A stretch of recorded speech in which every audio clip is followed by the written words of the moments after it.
नमस्कार दोस्तों, स्वागत है आप सबका हमारे YouTube चैनल गोल अचीवर्स में। मैं शालिनी गोयल एक कहानी लेकर आई हूँ आपके सामने, जिसका शीर्षक है बड़े इनाम का चमत्कार।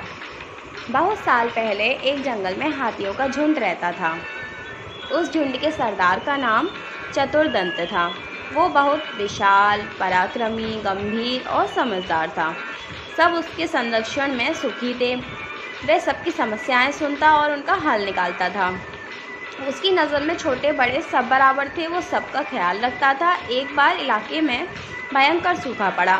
कई सालों से बारिश नहीं होने के कारण सारे नदी तालाब सूख गए थे। पेड़ पौधे भी मुरझा गए थे। ज़मीन फट गई। चारों ओर हाहाकार मच गया। हर कोई बूंद बूंद के लिए तरसने लगा। हाथियों ने अपने सरदार से कहा, सरदार, कोई उपाय सोचिए, वरना हम सब प्यासे मर जाएंगे।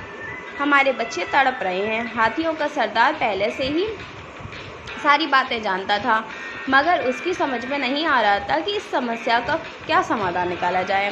सोचते सोचते उसे बचपन की एक बात याद आई और सरदार चतुर्दंत ने कहा, मुझे ऐसा याद आता है कि मेरे दादाजी कहते थे, यहाँ से पूर्व दिशा में एक तालाब है जिसका पानी कभी नहीं सूखता। हमें वहाँ चलना चाहिए। सभी को आशा की किरण नजर आई। हाथियों का झुंड चतुर्दंत द्वारा बताई गई दिशा की ओर चल पड़ा। बिना पानी के दिन की गर्मी में सफ़र करना कठिन था, अतः हाथी रात में सफ़र करते। 5 रातों के बाद वे उस तालाब तक पहुंच गए। सचमुच तालाब पानी से भरा हुआ था। सारे हाथियों ने खूब पानी पिया और जी भरकर तालाब में डुबकियां लगाईं। उसी इलाके में खरगोशों की भी घनी आबादी थी। हाथियों के आ जाने से उनकी शामत आ गई।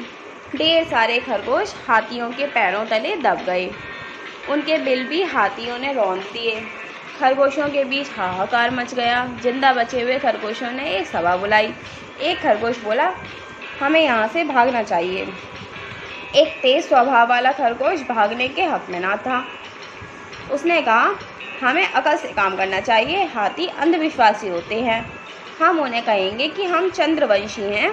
तुम लोगों ने जो खरगोशों को मारा है, इससे देव चंद्रमा नाराज हैं। यदि तुम लोग यहाँ से नहीं गए तो चंद्रदेव तुम्हारा विनाश कर देंगे। एक अन्य खरगोश ने उसका समर्थन किया। चतुर ठीक कहता है, उसकी बात हमें माननी चाहिए। लंबकर्ण खरगोश को हम अपना दूध बनाकर चतुर्दंत के पास भेजेंगे।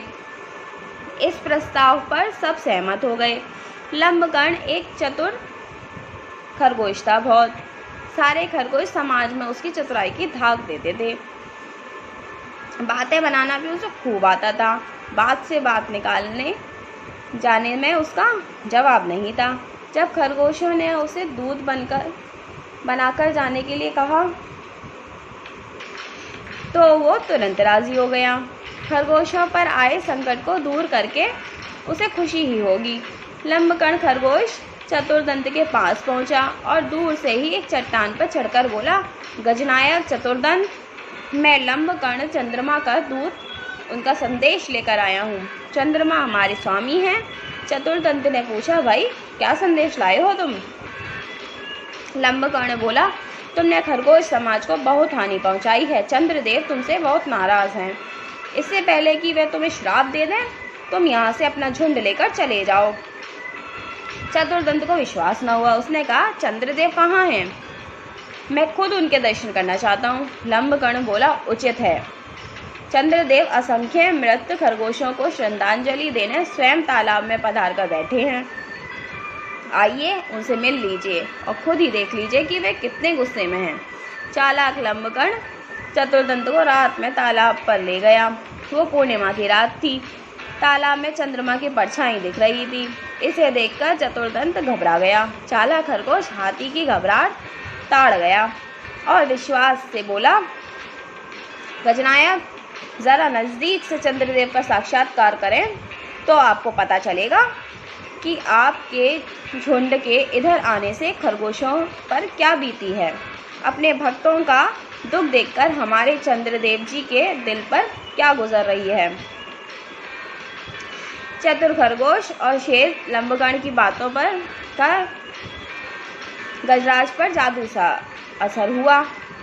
तब चतुर्दंत डरते डरते पानी के पास गया और अपने सूंड से चंद्रमा के प्रतिबिंब यानी कि परछाई की जांच करने लगा।